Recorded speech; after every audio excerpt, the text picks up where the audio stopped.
So, in case you missed the community tab, the community post that I made, Woke Progressive is now on almost every social media platform. We got a platform on X, we've got a platform on Instagram, got a platform on TikTok. Now, the content I post there will be extremely condensed and more community friendly. YouTube, this is always going to be the mothership, but my growth here at YouTube has really been stunted. Okay, YouTube don't want to see me be great, so therefore we have to expand the audience, we have to expand the reach, and I think getting on different social media platforms will allow for that until we can eventually hit that golden spot in the algorithm here on YouTube. It's a process. It's a process. I'm not at all discouraged by it. I'm actually looking forward to it. So if you're on any of those platforms, Instagram, TikTok, X, Twitter, all of that, go ahead and just type in Woke Progressive. You'll be able to follow me. It's so small right now. Right now, I'll put a link in the description and just follow me from the link that's posted in the description. Today, we're going to be talking about the lady that you're looking at on the screen.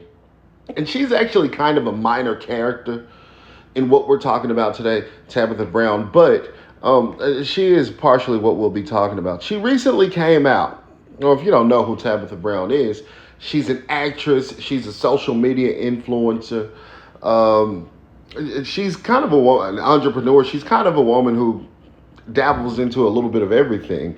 She recently came out against the Target boycott. Are you guys familiar with the Target boycott? So there's a Target boycott of black left-wingers coming out and saying, well, since Target is rolling back DEI, we're no longer gonna support Target. And I'll explain why that is just absolutely mind-numbingly stupid. And that's pretty much what you'd expect from any black left-winger, something that's mind-numbingly stupid. Most of their ideas are mind-numbingly stupid and hold the black community back 100 to 200 years. But she recently came out, and Tabitha Brown herself is a left-winger, which makes this story even more interesting. But she recently came out and said, hey guys, I don't think we should be doing this Target boycott because it hurts black authors. Because we're their primary supporters in Target. Black people or black authors, primary supporters. That stands to reason. So if we stop supporting them, they stop getting our money, their sales go down. Their sales go down means they lose the Target platform, thus hurting black people in the long run. This was her exact quote. Tabitha Brown's boycotting Target could hurt black-owned businesses. Sales will drop. It's already really difficult as a black business breaking into the market of somewhere like Target, Walmart, or any other big corporations. It's really difficult to break in. So can you imagine being a black business owner and there being a campaign led by other black people saying, don't support this person's product. Let this black business, let this black product crash and burn. It would suck for you, wouldn't it? So she came out and said that, and left-wingers, like they always do, and which is why I'm so glad they didn't win this last election. I'm so glad Donald Trump won. Even with Donald Trump doing all the crazy stuff he's doing, I'm so glad that he won over Kamala Harris. Because the left has this dog-eat-dog mentality. They have this mentality of, if you don't support every single small position they have, if you don't support killing babies in the womb, you're anti-woman, you hate women. If you don't support homosexuality, rampant homosexuality, where men dress like women and go to schools and read to little kids, you're anti-LGBT, you're transphobic, you're homophobic. If you don't support any little policy, any disgusting policy they push, you're somehow some kind of a phobic. You're somehow a hater somehow. So she's received a lot of backlash. People are saying, well, now, bitch, we're going to boycott you. We hate you now because you're not going along with every little thing we say. And I think it's a sad thing. This campaign of boycott Target because they're rolling back DEI doesn't make any sense in the first place. And when I looked into it, who this campaign is being led by, it all started to make sense. Why Target is being boycotted. The boycott is being led, and I tell you, this man is probably going to be the primary subject of this video. He's going to give you the biggest takeaway from this video. His hypocrisy, just his arrogance, his condescending nature. This Pastor Porkchop, as I call him, Jamal Bryant. Look at him sitting here looking like a homosexual.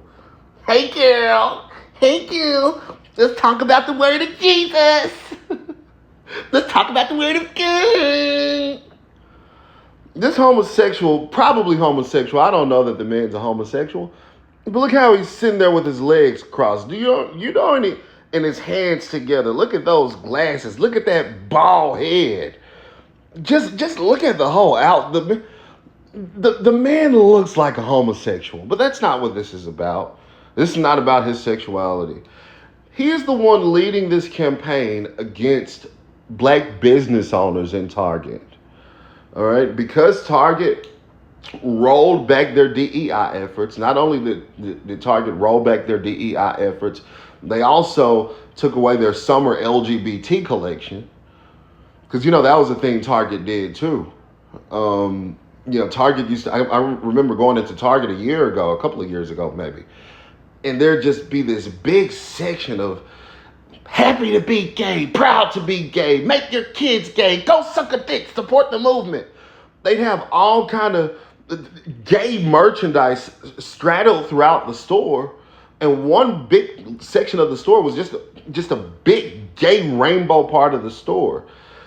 And so people like Jamal Bryant have said, well, Target, until you go back to supporting homosexuality, until you go back to supporting DEI, we're not going to support you.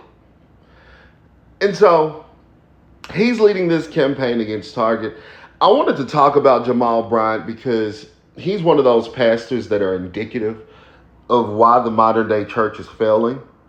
He's one of those pastors that are indicative of why real men don't go to church anymore. Because can you imagine going to a church and listening to a bumbling idiot like this? Look at his wife, okay? We'll talk about that too. This is him and his wife, okay? This is him and his, got her titties all out, stomach all out, chest all out, all the gold. Anytime you see a pastor that's overly flashy like this, with high dollar cars, he's got the big car in the background. I don't know if this is a Bugatti. I don't know. I'm not materialistic, so I can't tell you at the drop of a dime, this is a Bugatti, this is a Ferrari, this is a Mercedes, this is a BMW. I'm not materialistic. A fucking car is a fucking car to me. Okay? If you're normal, a fucking car is just a fucking car. But not with people like Jamal Bryant. No. He's got to have the fanciest of the fanciest. He's got to have the best of the best. His wife has to go out and scantily clad with her titties out and her stomach out and her chest out because he's a true believer in God. And if you're a true believer in God, we all know that's what God really blesses you with, right?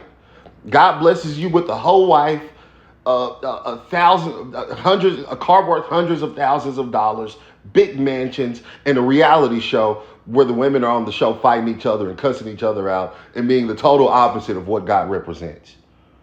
Get out of here. We all know that's not true. Whenever you see a pastor like this, whenever you see a pastor in flashy clothes, flashy watches, flashy jewelry, flashy cars, just know that pastor isn't of God. That pastor isn't of God.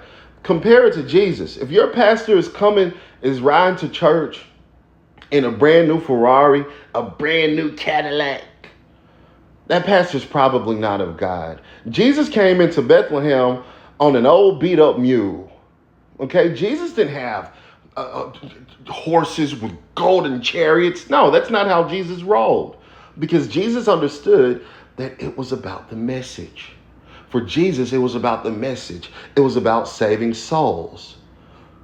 Not adorizing himself, not putting himself at the top. Jamal Bryant is the total opposite. That's what this whole Target DEI movement is about. It's look at him being flashy. Hey, girl. Hey, that's what he looks like a hey, girl. And besides that, but besides the flashiness, we know that this dude isn't a fake pastor because isn't his first wife. This is his second wife. His first wife, while he was a pastor, this is not like he had some kind of redemption arc before he became a pastor. His first wife, while he was a pastor, he cheated on her with this heifer right here with her titties out. He cheated on his first wife with this woman, left that woman, got with the new titty showing bitch right here. With the new Bugatti. Look at her. Got her titties out again. Got with the new woman. And his first wife came out and says, this nigga doesn't even pay child support. He doesn't even communicate with me. So this is the kind of pastor that's leading a DEI effort against Target. He refuses to condemn homosexuality. He refuses to condemn abortion. He refuses to stand on actual biblical principles. Bro, he can boycott Target. He can boycott Target for DEI. Absolutely and utterly sickening. I don't know why anyone would want to go to this man's church. I don't see why anyone wouldn't immediately see this man as the fraud he is. People like this, pastors like this, is why the church no longer has credibility. Okay, people say, well, the church don't have credibility because the church won't get with the times. No, the church is, the point of the church is not to get with the times. The point of the church is to expound on and push and promote the morals and values and principles that are established by God in his word. Jamal Bryant does not do that at all. He talks about it, but he simply uses the Bible as a leverage for more clout.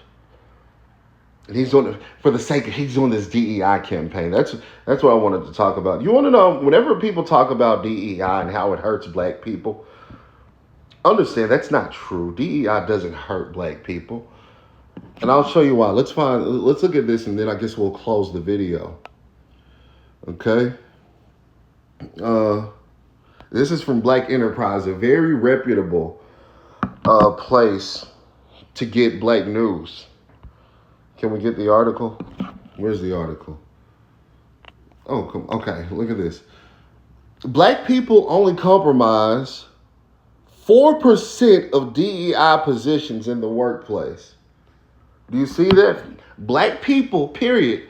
This is not just black women. This is not just black men. Black people, period, only compromise 4% of DEI positions. So you mean to tell me only 4% of DEI positions go to black people? But this pastor is leading a campaign boycotting Target because they rolled back their DEI initiatives? That doesn't really make sense now, does it? Does it make sense to you? It doesn't make any sense to me. It seems like Jamal Bryant, the majority of people who benefit from something like DEI is going to be, number one, white women, number two, gay white males, gay transgenders, foreigners like Indians, Chinese, Asians, a variety of Asians, and what's the other group? And those are pretty much the four primary groups. Not black people. So Jamal Bryant has this entire campaign to run cover for white women, white homosexuals, white transgenders, and Asians. Totally misled. But you'll have people attacking Tabitha Brown, saying, "Oh, girl, you need to get with Pastor Jamal. You need to get with Pastor Jamal. Pastor Jamal telling the truth." I don't know why anyone would go to this man's church.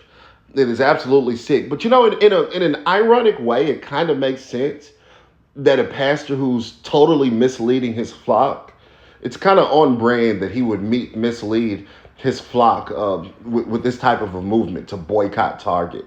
Remember back in the day when black people would boycott the buses because 100% of black people couldn't ride at the front of the bus? I'm pretty sure Martin Luther King wouldn't have given as much of a fuck about the boycotts if only 4% of black people weren't able to ride the bus. If the white powers that be in the 1950s and 60s said, "Hey, only 4% of you niggas can ride at the front. The 4% of you have to sit at the back." I'm pretty sure Rosa Parks would have been like, "Yeah, you know what? I don't even think this is really worth going to jail over. I, I'll get up." I'm pretty sure Martin Luther King would be like, I'm not gonna get my ass beat for only 4% of niggas having to sit at the back of the bus. At some point, it's just not really worth it. It's a numbers thing. But nonetheless, that's what this is about. I'm gonna make a short form video about this on my YouTube, on my TikTok. I'm gonna post that short form here on YouTube as well. I'll also post it on Instagram as a reel. So we're expanding the message. So make sure you follow me on all the different platforms. And next week we got a big week coming here at Woke Progressive. We're gonna get a new microphone. We're gonna revamp the channel in a couple of different ways. So I'm very much so looking forward to that. Until then, thank you for watching, and remember to like, subscribe, share. Actually do that. Actually like the video. Actually subscribe. I don't just say that. Like it. Go ahead and like it now while it's fresh on your mind. You don't watch the whole damn video now, so you might as well like it. Subscribe, share, all that stuff. And I'll see you guys a little bit later. All right.